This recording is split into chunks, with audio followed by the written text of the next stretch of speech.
ہمارے معاشرے میں ایک بہت بڑی بیماری ہے جس کا نام ہے تہمت۔ تہمت کبیرہ گناہوں میں سے گناہ ہے۔ ہر ایک بندہ اٹھ کر دوسرے پہ تہمت لگا رہا۔ ایک واقعہ یاد آیا کہ ایک عورت تھی جو میت کو غسل دیتی تھی، جس کو غسالہ کہتے ہیں۔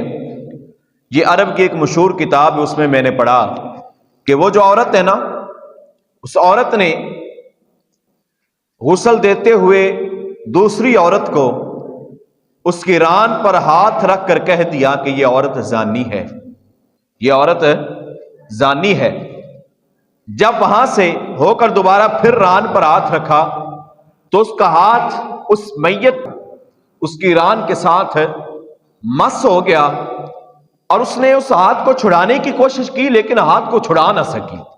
بڑی کوشش کی کہ وہ اپنے ہاتھ کو چھڑائے لیکن وہ اپنے ہاتھ کو چھڑا نہ سکی۔ اس کشمکش میں صبح سے لے کر شام تک، یہاں تک کہ 3 دن گزر گئے، اور 3 دن گزرنے کے بعد میت سے بو آنی شروع ہوگی، اور جب بو آنی شروع ہوگی تو لوگوں نے فیصلہ کیا کہ اس کا ہاتھ کاٹ دیا جائے اور میت کو جلد جلد دفنا دیا جائے۔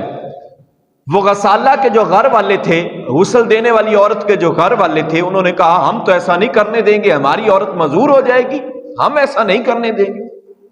پھر فیصلہ ہوا کہ اس طرح کرتے ہیں کہ عورت جو میت ہے اس کی ران کو کاٹ دیتے ہیں اور اس کا ہاتھ چھڑا لیتے ہیں۔ تو میت کے گھر والوں نے کہا ہم ایسا کبھی نہیں ہونے دیں گے، ہماری میت کے ساتھ یہ ظلم نہ کیا جائے۔ یہ بات پہنچتی حضرت امام مالک رحمت اللہ تعالی علیہ کے پاس پہنچی۔ اس وقت کے قاضی بھی تھے امام مالک رحمت اللہ تعالی علیہ نے فرمایا کہ مجھے ان کے پاس لے چلو۔ جب ان کے پاس لایا گیا تو حضرت امام مالک رحمت اللہ تعالی علیہ نے فرمایا تو نے اس عورت کے بارے میں کیا کہا تھا؟ کہتی کہ میں نے تو اس پر کہا تھا کہ یہ عورت زانی ہے۔ تو امام مالک رحمت اللہ تعالی نے فرمایا کیا تیرے پاس کوئی ثبوت ہے؟ کیا تیرے پاس کوئی ثبوت ہے؟ کیا تجھے اس نے اپنی زندگی میں بتایا تھا کہ میں نے فلاں سے زنا کیا ہے، یا اس نے کہا تھا کہ میں زانی ہوں؟ اس عورت نے کہا نہ میرے پاس ثبوت ہے، نہ گواہ ہے، نہ اس نے بتایا تھا۔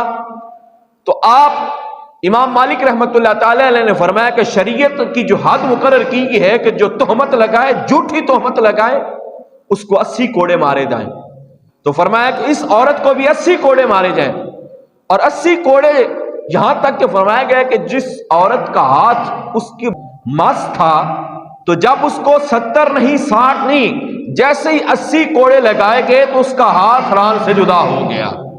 شریعت کی حد جو ہے نا، شریعت کی حدود، ان کو پار نہیں کرنا چاہیے، پامال نہیں کرنا چاہیے۔ اب دیکھیے کہ شریعت نے حد مقرر کی ہے کہ کسی پہ تہمت نہ لگائیں۔